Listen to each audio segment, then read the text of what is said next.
Hello ladies and gentlemen, this is Electric Circuits and correlates with Chapter 18.3 in your textbook.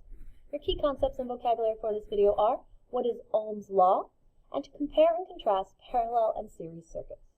What is Ohm's Law?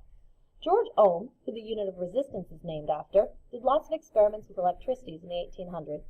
He measured resistance and voltage and current in many different circuits, and he noticed a pattern.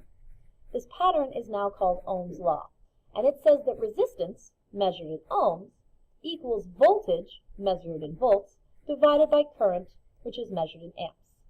Yes, there is a handy triangle to remember how to convert between this, but since you now know how to set up that triangle, you can set it up on your own.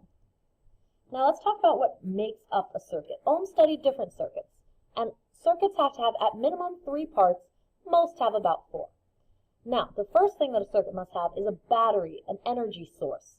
It's often a battery, maybe a wall outlet, and on an energy source, on an electric diagram, we represent it with this symbol here. The next thing that a circuit must have is wires. So these wires are represented by lines. The wires need to be made out of a conductive material so those electrons can pass through it. Generally, the wires are wrapped in an insulating material so people don't get electrocuted while messing with things. The third thing that circuits must have is a resistor, or an object using the electricity.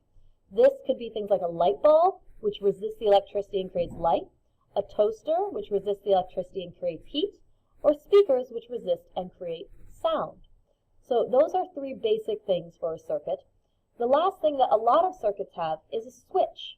And so switches open and close the circuit. Now here we've got an open circuit. So the electrons that are traveling around this circuit, they're going wee around through the resistor, and they come here and bam, it's open. They can't get through, which means that the circuit is open or the electronic is off. Now if I were to close this circuit, now the electrons can continue going. So this closed circuit means that the electrons created their complete round-trip loop, and it actually works. So this is like turning something on. Now the 2 types of circuits. The first type is a series circuit. It has one path for electrons to take. It goes all the way around, and they all have to go in the same direction. Now, this can be a good thing, but it has a couple disadvantages. The first disadvantage is that the resistors have to share the voltage. So if this was a 9-volt battery, this light is getting 9 volts. But here, 9-volt battery, there are 3 resistors, which means this one gets 3 volts, this one gets 3 volts, and this one gets 3 volts. Which means that they're dimmer. You can see they're not glowing as brightly as the one that had the full 9 volts. So the more resistors you add, the less voltage for each, and the dimmer they are. The second disadvantage is that if one of these lights were to break, that means that the circuit is no longer complete. So as the circuit comes along, bam, it can't get through. That means these lights will not turn on, and they won't work.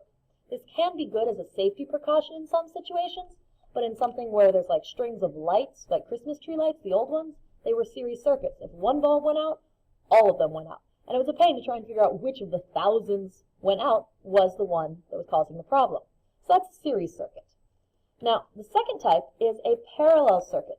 In a parallel circuit, the electrons have multiple paths that they can take. So here, the first path, it goes around this way, but it also can come along, and it comes out, and goes, and look, it can keep going and come this way. So it's got multiple paths for it to take. The benefit of this means that each of these gets the same amount of voltage because the electrons, as they're traveling around, that electric current, is being evenly divided. So this one gets 9 volts, and this one gets 9 volts, because it's like they're 2 separate circuits almost.